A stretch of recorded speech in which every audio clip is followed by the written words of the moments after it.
Dengan kolam waterboom alamiah di Simpang Mulia, perbatasan dengan Chatmugo, Kabupaten Biren, perbatasan dengan Alulimeng.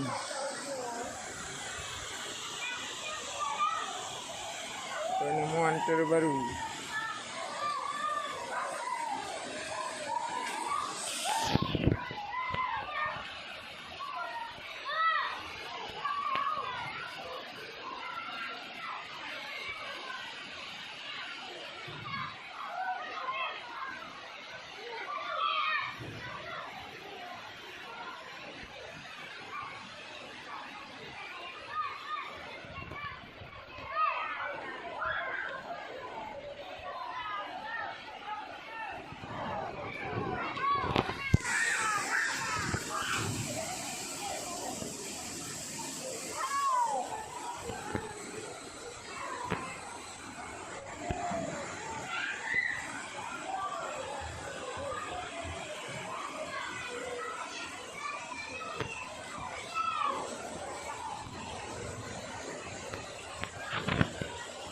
Banyak kolam-kolam yang bisa untuk mandi.